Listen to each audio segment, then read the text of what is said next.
किसी ने बड़े कमाल की बात कही है कि अंत में तो सिर्फ फिल्मों में सब कुछ अच्छा होता है, असल जीवन में अंत में कुछ भी ठीक नहीं होता, अंत में सिर्फ अंतिम संस्कार होता है।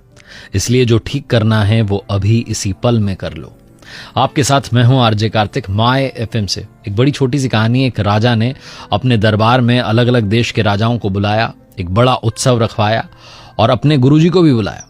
वहां पर राज्य की जो सुप्रसिद्ध नर्तकी थी उसको बुलाया गया नृत्य करने के लिए, और कुछ स्वर्ण मुद्राएं जो थी वो राजा ने अपने गुरुजी को दे दी कि अगर आपको लगे कि नृत्य अच्छा हुआ है तो आप इनको पुरस्कृत कर दीजिएगा, क्योंकि गुरुजी के पास में तो कुछ था नहीं। पूरी रात नृत्य चलता रहा और जब सुबह ब्रह्म बेला आई तो ब्रह्म बेला में वो जो तबले वाला था, जो संगीत दे रहा था, वो ऊँघने लगा, उसको नींद आने लगी और नर्तकी नाचती चली जा रही थी। जब उसने देखा कि तबले वाले को नींद आ रही है, ऊँघ रहा है, तो नर्तकी ने अपने तबले वाले को आगाह करने के लिए, सतर्क करने के लिए एक दोहा पढ़ा। और दोहा ये था, घणी गई थोड़ी रही, या में पल पल जाए, एक पलक के कारणे यूं ना जन्म गमाए, एक पलक के कारणे यूं ना कलंक लगाए। ये उसने वो दोहा पढ़ा, और जैसे ही उसने दोहा पढ़ा वो तबले वाला जो था सतर्क हो गया। वो फटाफट जो है अपने वापस से संगीत की अवस्था में आ गया, बजाने लग गया। और जैसे ही उसने दोहा पढ़ा, जो राजकुमार था वो दौड़ के आया, राजा का जो बेटा था, युवराज था, उसने आकर के अपना जो मुकुट था उस नर्तकी के चरणों में रख दिया, बोला ये तुम्हारे लिए मेरी ओर से। वहीं पर राजकुमारी बैठी हुई थी, राजा की पुत्री बैठी हुई थी, वो दौड़ के आई और एक हार नर्तकी को दे दिया।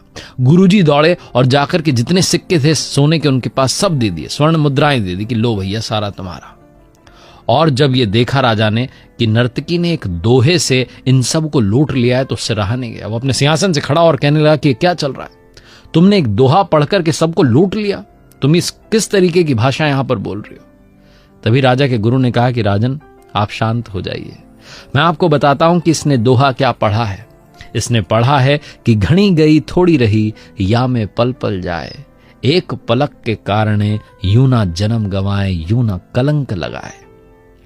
इसके दोहे ने मेरी आंखें खोल दी, इसलिए मैंने सारी स्वर्ण मुद्राएं इसको दे दी।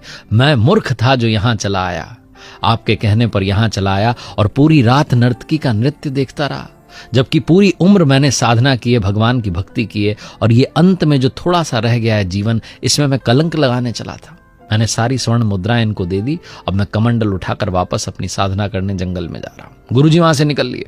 फिर युवराज ने बताया कि महाराज आप मेरे पिताजी हैं, बूढ़े हो चले, लेकिन आप मुझे गद्दी नहीं दे रहे, अभी भी खुद ही बैठे हुए हैं, तो इसलिए मैं सिपाहियों के साथ मिलकर के आज रात ही आपकी हत्या करने का प्लान बना रहा था, योजना बना रहा था। लेकिन इस दोहे ने मेरी आंखें खोल दी कि घणी गई थोड़ी रही, आज नहीं तो कल मुझे सिंहासन तो मिलने ही वाला है, मैं अपने ही पिता की हत्या का कलंक अपने माथे क्यों लूं। इसलिए मैंने विचार त्याग दिया और अपनी ओर से मुकुट इनको दे दिया।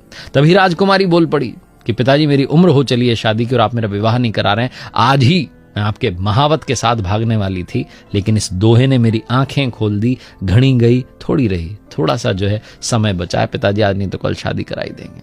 जब राजा ने ये सब सुना तो राजा ने कहा कि बेटा मैं तुम्हें अभी इसी पल इस राज्य का अगला राजा घोषित करता हूं। और बेटी से कहा कितने सारे राजकुमार आए हुए हैं, अपनी पसंद के राजकुमार के गले में वरमाला डाल दो।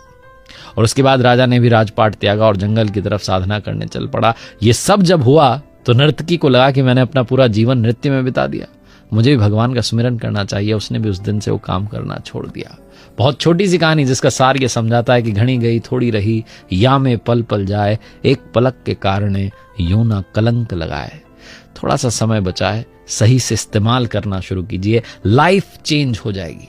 एक बार फिर से वही बात जो अक्सर कहता हूं, कर दिखाओ कुछ ऐसा कि दुनिया करना चाहे आपके जैसा। देखते रहिए हर सोमवार सुबह 9:30 बजे मेरे साथ एक नई कहानी, हर शुक्रवार सुबह 9:30 बजे लर्निंग सीरीज का एक नया वीडियो। मैंने अपनी ऑफिशियल वेबसाइट लॉन्च की है www.rjkartik.in, जाकर के कुछ अमेजिंग कोर्सेज हैं, चेकआउट कीजिएगा अवश्य।